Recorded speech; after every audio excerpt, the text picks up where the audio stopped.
Hello students. आज पुनः हम आप लोग को बीएससी पार्ट 1 का बैच लेकर आए हैं ऑनलाइन सेमेस्टर 1, जिसका सेशन था 25 से 29। तो इस बैच में हम आप लोग को शुरू किया था त्रिगोनोमेट्री। तो आज आपका है क्लास नंबर 2। इसमें हम शुरू किया था त्रिकोणमिति। तो त्रिकोणमिति में पहला चैप्टर पढ़ना था कॉम्प्लेक्स नंबर। तो हम आप लोग को पहला चैप्टर बता रहे थे। तो इसी अंदाज के साथ हम आप लोग को कॉन्सेप्ट दे रहे हैं ज़बरदस्त। किसी भी छात्र को कोई भी डाउट हो तो आप जरूर कमेंट करेंगे। यह ऑनलाइन क्लास पूर्णतः हम आप लोग को ऑफलाइन के जैसा ही बता रहे हैं। क्लियर? तो चलते अब अपने सेशन के तरफ। देखो, आज आपका होगा क्लास नंबर 2। इसमें हम शुरू किया था कॉम्प्लेक्स नंबर। तो कॉम्प्लेक्स नंबर में आज हम बताने जा रहे थे आप लोग को टाइप्स ऑफ कॉम्प्लेक्स नंबर। पिछले क्लास में सिर्फ फार्मूला बताए थे, या इसी का नाम आप यह भी हेडिंग मार सकते हो, अलजेब्रा ऑफ कॉम्प्लेक्स नंबर। यह ऑनर्स के साथ साथ अदर कॉम्पिटिटिव एग्जाम में भी यह आप वीडियो रामबाण साबित होगा आपके लिए। या जो छात्र बीपीएससी टीचर 4.0 का एग्जामिनी है उसके लिए भी यह बैच रामबाण साबित होगा। वह भी छात्र इस क्लास को आप देख सकते हो। तो अलजेब्रा ऑफ कॉम्प्लेक्स नंबर का मतलब हुआ कि दो कॉम्प्लेक्स नंबर को जोड़ेंगे या घटाएंगे या गुना करेंगे या भाग करेंगे तो एक कॉम्प्लेक्स नंबर ही होगा। दो कॉम्प्लेक्स नंबर को जोड़ेंगे, घटाएंगे, गुना करेंगे, भाग करेंगे तो एक कॉम्प्लेक्स नंबर ही होगा। क्लियर है? तो यहीं पे बता रहे हैं अलजेब्रा ऑफ कॉम्प्लेक्स नंबर में थोड़ा ध्यान दीजिएगा। मान लेते अलग अलग दो इफ Z1 बराबर है x1 plus i into y1 and Z2 बराबर है x2 plus i into y2 be any two complex number. मान लो Z1 और Z2 अलग अलग यह दो कॉम्प्लेक्स नंबर है। ये दोनों कॉम्प्लेक्स नंबर को जोड़ेंगे, यानी पूछ रहा देन फाइंड पहला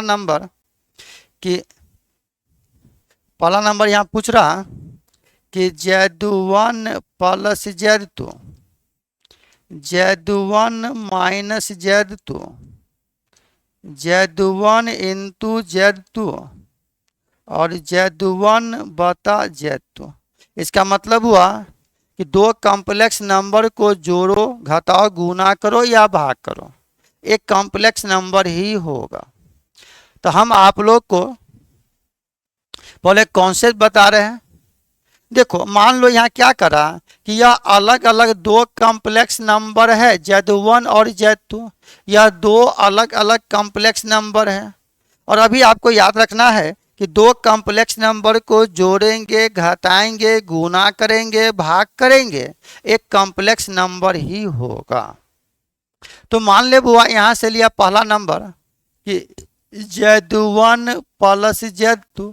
तो Z1 का मान यहाँ से रख दिया x1 plus i into y1 और यह हो गया x2 plus i into y2। जब दो कॉम्प्लेक्स नंबर को जोड़ेंगे तो रियल पार्ट को रियल पार्ट के साथ और इमेजनरी पार्ट को इमेजनरी पार्ट के साथ, तो यह हो जाएगा x1 plus x2 plus i common लोगे तो y1 प्लस y2 आंसर। मतलब दो कॉम्प्लेक्स नंबर का जोड़ एडिशन एक कॉम्प्लेक्स नंबर ही होगा, वह जैसा भी कॉम्प्लेक्स नंबर हो। दो कॉम्प्लेक्स नंबर का जोड़ एक कॉम्प्लेक्स नंबर ही होगा। सेकेंड नंबर यहाँ दिया कि Z1 माइनस Z2, यह है x1 plus i into Y1 minus x2 plus i into Y2। तो रियर पाथ को रियर पाथ के साथ, तो यह हो जाएगा x1 माइनस x2 प्लस, ये दोनों में आई अगर कॉमन लोगे तो y1 माइनस y2 आंसर। अगर यहाँ गुना करोगे बाबू कि Z1 इंटू Z2, तो Z1 का मतलब x1 प्लस आई Y1 इंटू यह x2 plus i into Y2। इसको आप सिंपल गुना करोगे तो x1 को करेंगे सबके साथ, इसको किया इसके साथ, तो यह x1 इंटू x2 प्लस इसको इसके साथ आई x1 इंटू Y2 प्लस इसको इसके साथ, तो यह आई x2 इंटू Y1 प्लस इसको इसके साथ आई स्क्वायर Y1 इंटू Y2। और हम लोग जानते थे आई स्क्वायर का वैल्यू -1। जब आई स्क्वायर का वैल्यू -1 दोगे यहाँ तो प्लस माइनस माइनस हो जाएगा। तो इसको आप लिखेंगे x1 इंटू x2 प्लस आई x1 इंटू Y2 प्लस आई x2 into Y1 minus Y1 into Y2। अब यहाँ से क्या किया, रियर पाथ को रियर पाथ के साथ और इमेजनरी पाथ आई वाला को एक साथ, तो आप इसको लिख सकते हो यह x1 into x2 minus Y1 into Y2 plus i common लोगे जगह x1 into Y2 plus x2 into Y1। यह एक कॉम्प्लेक्स नंबर हो गया। मतलब यह दो कॉम्प्लेक्स नंबर को अगर हम गुना करेंगे तो यह एक कॉम्प्लेक्स नंबर ही होगा। इस तरह से गुना करेंगे, सिंपल मल्टीप्लिकेशन। अब एक अगर भागा करते हो, मान लो यहाँ पर चौथा नंबर था कि Z1 बटे Z2, तो Z1 का मान x1 plus i into Y1 बटे x2 plus i into Y2। अगर आप इसको सिंपल फॉर्म में लाना चाहते हो तो x1 plus i into Y1 बटे x2 plus i into Y2, इसको रेशनलाइज कर दो, जिसको हम कहते थे परिमेयीकरण। तो मान लो नीचे में a प्लस बी है तो a माइनस बी से ऊपर नीचे गुना भाग कर दो, तो यह हो जाएगा x2 माइनस आई इंटू Y2 बटे x2 माइनस आई इंटू Y2।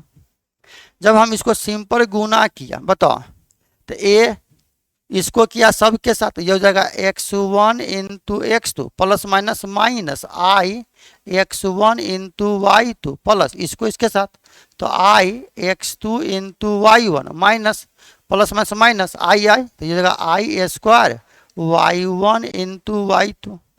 और नीचे मान लो a plus b a minus b, तो a square minus b square जगह x2 का स्क्वायर माइनस आई स्क्वायर Y2 का स्क्वायर। और यहाँ से हम लोग जानते हैं आई स्क्वायर का वैल्यू -1। जब -1 देते हो तो यह ऊपर में हो गया x1 into x2 minus i x1 into Y2 plus I x2 Y1 plus Y1 Y2। और नीचे हो जाएगा x2 का स्क्वायर प्लस Y2 का स्क्वायर। है क्लियर। अब यहाँ से क्या करेंगे बंधु कि रियर पार्ट को रियर पार्ट के साथ, तो इसको एक साथ ले लो, ये दोनों को एक साथ ले लो, तो आप इसको लिख सकते हो कि x1 into x2 plus Y1 into Y2 plus, अगर इसमें आई कॉमन लिया तो यह x2 Y1 minus x1 Y2। और नीचे हो जाएगा x2 का स्क्वायर प्लस Y2 का स्क्वायर। इसको अलग अलग कर सकते हो, इतना बाई यह इतना बाई यह, तो यह हो जाएगा x1 into x2 plus Y1 into Y2 बटे x2 का स्क्वायर प्लस Y2 का स्क्वायर प्लस, अगर आई यहाँ कॉमन लो तो इतना बाई यह, तो यह हो जाएगा x2 into Y1 minus x1 into Y2 बटे x2 का स्क्वायर प्लस Y2 का स्क्वायर। मतलब दो कॉम्प्लेक्स नंबर का जोड़ घटाव गुना भाग एक कॉम्प्लेक्स नंबर ही होगा। याद रखेंगे, दो कॉम्प्लेक्स नंबर का जोड़ घटाव एक कॉम्प्लेक्स नंबर ही होगा। ठीक है, चलो अब एक आता है यहां पर, यह क्लियर हो गया। दो कॉम्प्लेक्स नंबर का जोड़ घटाव गुना भागा एक कॉम्प्लेक्स नंबर ही होगा। इसी तरह से हम एक के बाद एक कॉन्सेप्ट बताने का प्रयास कर रहे हैं, जबरदस्त, और बारीकी से आप समझ जाओगे। ठीक है, चलिए। एक है बाबू, आप याद रखेंगे, किसी भी कॉम्प्लेक्स नंबर में किसी कांस्टेंट टर्म से गुना करोगे तो उस कॉम्प्लेक्स नंबर के सभी रियल पार्ट और सभी इमेजिनरी पार्ट में गुना होगा। यानी हम कॉमन भी लेंगे तो सबसे कॉमन ले सकते हो। जैसे हम यहाँ पर एक क्वेश्चन ही ले लेते, करा इफ कि जेड बराबर एक्स प्लस आई वाई, ठीक है, जेड बराबर एक्स प्लस आई वाई, यह एक कॉम्प्लेक्स नंबर है और हमको पूछ रहा फाइंड के इंटू जेड। यहाँ के क्या है बाबू, वेयर के B the any scalar any constant. तो अब बताइए, जब इसको बनाओगे यह है के इंटू जेड, तो के जेड का मतलब एक्स प्लस आई वाई, तो के से गुना करोगे तो के एक्स प्लस आई इंटू के वाई हो गया आंसर। यहाँ से हम अंक में लेते क्वेश्चन, करा इफ जेड बराबर है 2 प्लस 3i और हम लोग को पूछ रहा फाइन 3 इंटू जेड, तो 3 तो यहाँ कोई भी कांस्टेंट था, तो 3 इंटू जेड, तो 3 और जेड का मतलब 2 प्लस 3i, तो 3 से गुना कर, 3 गुना 2 6 प्लस 3 तिया 9i हो गया आंसर। मतलब आपको याद रखना है कि किसी भी कॉम्प्लेक्स नंबर में किसी कांस्टेंट टर्म से गुना करोगे तो उस कॉम्प्लेक्स नंबर के सभी रियल पार्ट और सभी इमेजिनरी पार्ट में गुना होगा। यहां तक क्लियर है। दो या दो से अधिक कॉम्प्लेक्स नंबर को जोड़ेंगे, घटाएंगे, गुना करेंगे, भाग करेंगे तो एक कॉम्प्लेक्स नंबर ही होगा।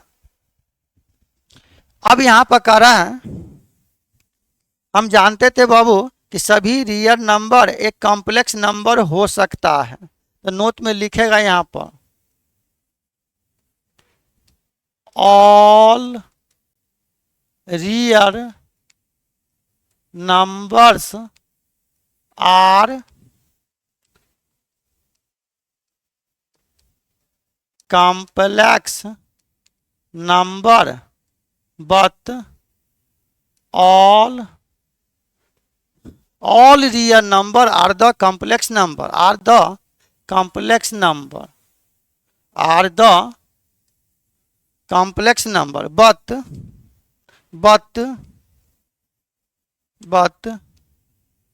any complex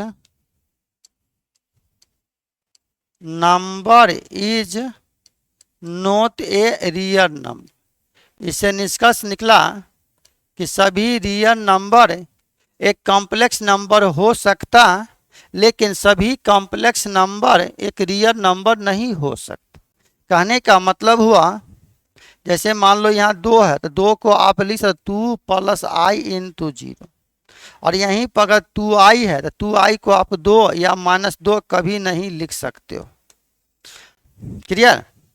मतलब सभी रियल नंबर एक कॉम्प्लेक्स नंबर होगा, लेकिन सभी कॉम्प्लेक्स नंबर एक रियल नंबर नहीं हो सकता। अब यहां पर आता है कि मान लो लेट जेड बराबर x plus i y be the any complex number, यह जेड कोई भी एक कॉम्प्लेक्स नंबर है। अब करा यह कॉम्प्लेक्स नंबर है, इसीलिए इस कॉम्प्लेक्स नंबर का रियल पार्ट हो गया x और इमेजिनरी पार्ट हो गया y। तब कह रहा यह कॉम्प्लेक्स नंबर अगर प्योरली रियल, देन कि पहला if z be the purely real, इसका मतलब यह कॉम्प्लेक्स नंबर अगर प्योरली रियल होगा यानी सिर्फ एक से बचेगा तो आई नहीं होना चाहिए, तो आई का गुणक वाई है, तो ये कहेंगे if imaginary part of Z must be zero यानी दैट इज वाई बराबर जीरो। कोई भी कॉम्प्लेक्स नंबर अगर प्योरली रियल होगा इसका मतलब इमेजिनरी पार्ट जीरो। मान लो कह रहा यही कॉम्प्लेक्स नंबर यहाँ पर सेकंड नंबर के इफ जेड बी द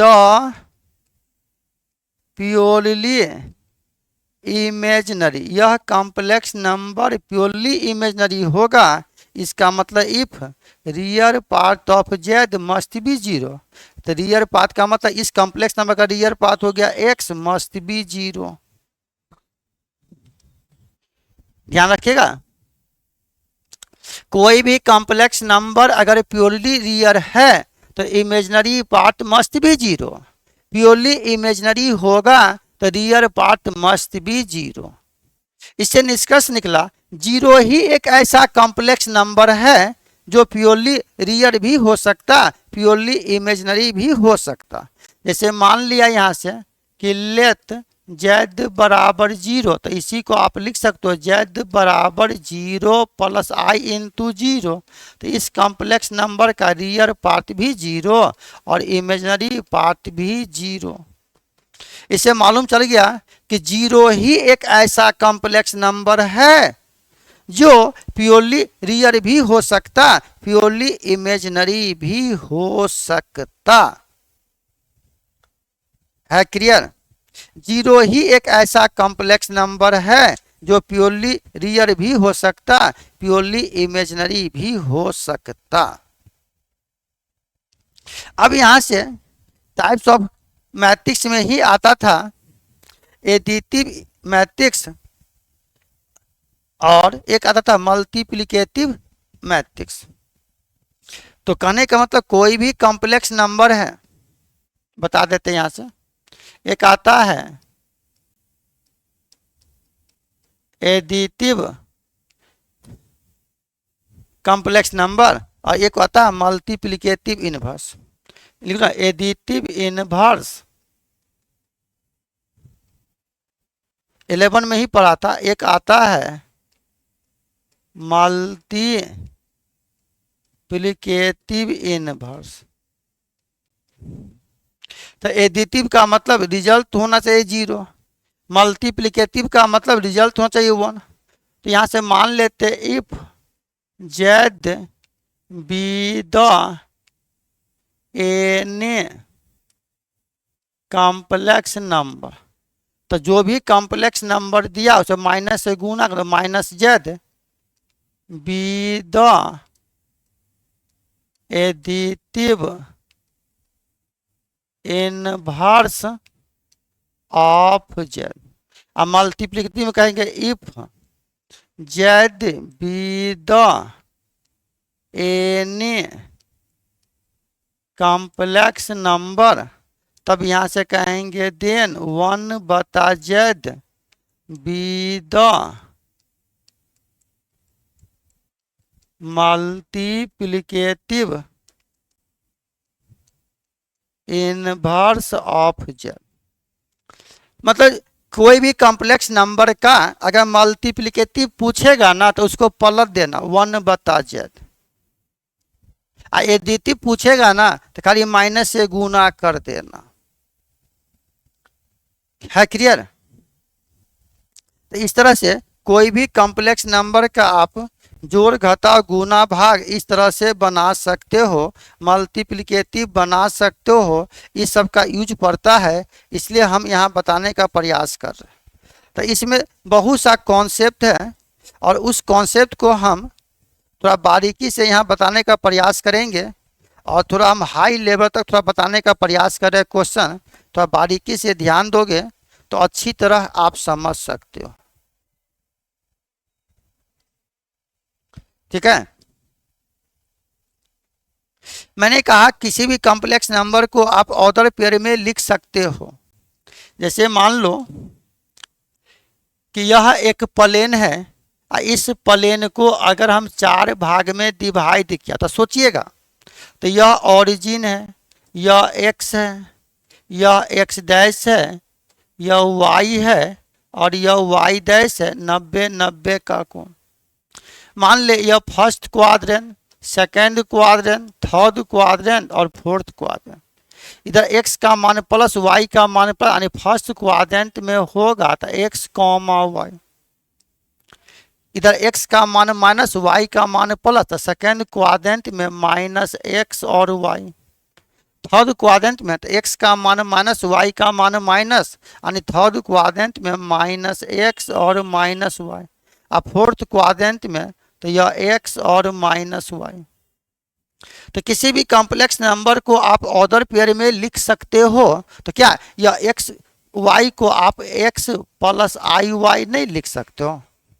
इस कॉम्प्लेक्स नंबर को आप minus x plus i Y लिख सकते हो। इसको आप माइनस एक्स माइनस आई वाई कह सकते हो। इस कॉम्प्लेक्स नंबर को आप x माइनस आई वाई। तो मेरा कहने का मतलब हुआ